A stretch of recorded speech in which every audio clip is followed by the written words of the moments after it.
कहता हूँ तुमसे ये सुन लो दजालियो, तिब्बे नबी का सोल्जर हूँ, कोई एवी शमी नहीं।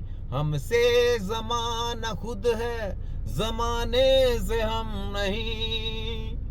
हमको मिटा सके जो किसमें है दम नहीं।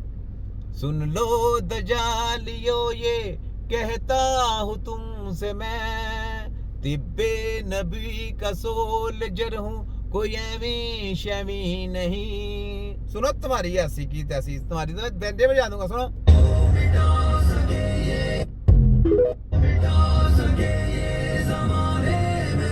नहीं, हमसे ज़माना खुद है, ज़माने से हम नहीं। हमको मिटा सकेंगे।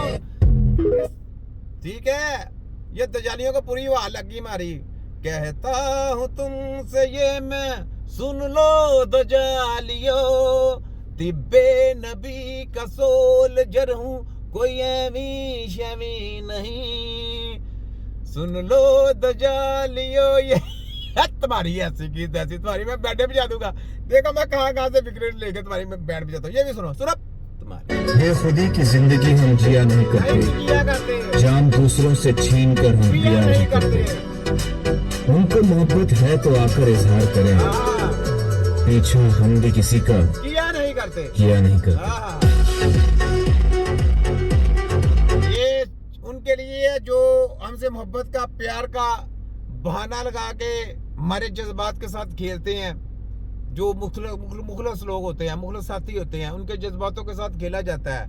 ये स्पेशली उनके लिए ये बात है कि कभी भी याद कर रख लें, अपने मुखलस साथियों को बिल्कुल ना छोड़ा करें। मुखलस साथी दुनिया में बहुत कम मिलते हैं। अगर कोई मिल जाता है तो उसको बिल्कुल ऐसे पकड़ लें। एमी शमी आपको सब मिल जाएंगे, जंडू माल सारा मिल जाता है, कचरा माल मिल जाता है, लेकिन खास जो लोग हैं वो नहीं मिलते। तो ये देखें, ये सुने, ये उनके लिए है, ये सुने। बेखुदी की जिंदगी हम जिया नहीं करते, जान दूसरों से छीन कर हम पिया नहीं करते। उनको मोहब्बत है तो आकर इजहार करें, पीछा हम भी किसी का किया नहीं करते। वाह, ठीक है। तो ये बात है, अपने मुखलिस प्यार करने वाले लोगों को बिल्कुल छोड़ा ना करें। आज जिंदगी कल है नहीं, लेकिन याद आज रहती है कि यार फलाना बंदा था, हमारे लिए अच्छा काम करता था। अब ये देखें जरा, ये जवेद आ गया, जवेद सवाफी, जवेद चौधरी जवेद, जरा इसकी जरा बयान बजाता हूँ, सुने जरा।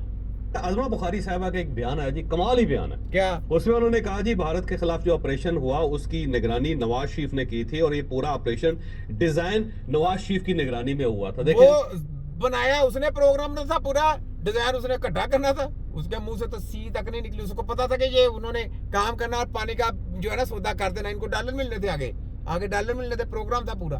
हमको तो पता है इनका। ये बैठा था, यहूदी बैठे थे, ये मोदी बैठा था, और ये नवाजू कंजर बैठा था, और साथ में उसने जो वैसे उसने तो पाकिस्तान को बेचने का सौदा किया भाई। उसने आपके साथ प्यार करने का कोई काम नहीं किया। वो तक पीठ के पीछे छुरा फेरता है। तो आप जनाब उसकी बढ़तर के बात करते हैं। चौधरी जी साहब आओ जरा। मियां नवाज शरीफ साहब का बड़ा कंट्रीब्यूशन इस बात। मियां नवाज शरीफ कौन, क्या मियां? वो तो मियां है ही नहीं। कौन सा बदनाम कर रहा है मियां का? क्या नाम है उसका? वो तो ख्वाजा है, ख्वाजे का बड़ा गवाह डड्डू। वो डड्डू है वो पूरा। गया मैं उनके हर कंट्रीब्यूशन को तस्लीम करता हूँ, और दूसरी लोग जो मुखालफिन है वो समझते जैसे मैं नवाज शरीफ के साथ बड़े उनका टाउट है, टाउट समझे। वो पटा डाला होता है ना, पटा डाल के तो उसको खींचा जाता है। तू वो है, अब समझे वो कौन है?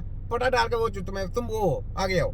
मुझे बिल्कुल पसंद नहीं करते, कतर पसंद नहीं करते, कतर पसंद नहीं करते। और ये ऐसे हवा में उसको छालता है, ऐसे तेरी ऐसी की तैसी। ये है लिफाफा साफी समझते ना, ये वो है। आगे आ जाए। टाइप की हरकतें हैं जो मैं अब करने लगा, गुस्ताखी हैं जो मैं अभी आपके सामने करने लगा, कि मियां साहब के जितने चाहने वाले लोग हैं ना, वो समझते हैं कि बस हर चीज जो है ना मियां नवाज शरीफ साहब के आगे पीछे घूमती है। जबकि इस जंग में मियां नवाज शरीफ साहब का किरदार जो है ना एक खामोश फिल्म जैसा था। खामोश फिल्म जैसा था। उसने उसकी पूरी गेम थी कि चुप करके रहो, चुप करके, क्योंकि पहले बयान देगा तो उसकी वो मोदी ने कहना देखो मुझे ये बताओ, उनके जो एंकर शैंकर है फलाना ढकाना, उन्होंने पहले कितनी बड़के मारी थी, क्या कुछ कर रहे थे, मुझे ये बताएं। ऐसे बड़क मार सकता कोई? जरूरत है किसी की? पूरा आशीर्वाद दिया हुआ था नवाजू कंजर ने पूरा आशीर्वाद दिया था। और ये टाउट जो है ना, टाउट, आप उसके ऊपर पर्दापोशी कर रहे हैं, वो पोचा लगा रहे हैं, पोचा समझ रहे हैं, पोचा पीछे वो गंद डाल के जा रहा है, ये पीछे से सफाई कर रहे हैं। कहता मैं तो उसको लाइक नहीं करता, मैं तो उसको, ये वो गंद डाल रहा है, ये पीछे से पोचा फेर रहे हैं, ये वो लिफाफा साफी है। सुने, एक्टर जैसा था। एक दौर था जहाँ पे खामोश फिल्में होती थी जिसके अंदर आवाज ही नहीं आती हाँ, थी, बस मुंह हिलाते थे। वो मुंह लाते थे, वही वो बाजू कंजर और नवाजू कंजर का ये हाल था है? और पीछे से तू एक तो होता ना, वो पॉलिश करते हैं, ये गंद साफ करते हैं, ये वो लिफाफा साफी है। मियां नवाज शरीफ साहब ने मुंह भी नहीं हलाया। हाँ, नहीं, बल्कि जब लंदन में थे उस वक्त, जब ये स्टार्ट हो गया था सारा मामला, तो वहां से जब ये अपने फ्लैट से निकल रहे थे, सामने वहां पे रिपोर्टर्स मौजूद थे और किसी ने पूछा था मियां साहब से कि इस सूरत हाल के ऊपर आपकी क्या राय है, तो मियां नवाज शरीफ साहब चुप करके गाड़ी में वो चुप इस वजह से क्योंकि प्रोग्राम पूरा डिसाइड था, पूरा सिस्टम जो था ना वो हैक किया गया हुआ था। वो तो गैरत आई किनको? बाबर साहब को, हमारे जर्नल, उनको गैरत आई, उन्होंने कहा नहीं भाई, मैं सलाम करता हूं दो हाथ से, यकीन करें जनरल बाबर साहब और आपकी टीम को डबल हाथ से तिब्बे नबी का सलाम है।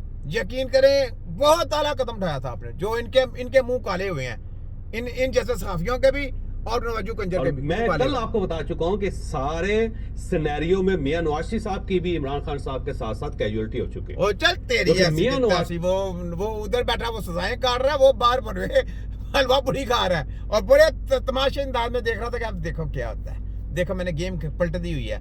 उसका प्रोग्राम यही था कि 2-3 मिसाइल मारने हैं और इमरान खान को जिस जेल में उस जगह पर भी निशानदारी पूरी लोकेशन सेंड करनी थी, उधर भी उन्होंने मिसाइल मारने थे।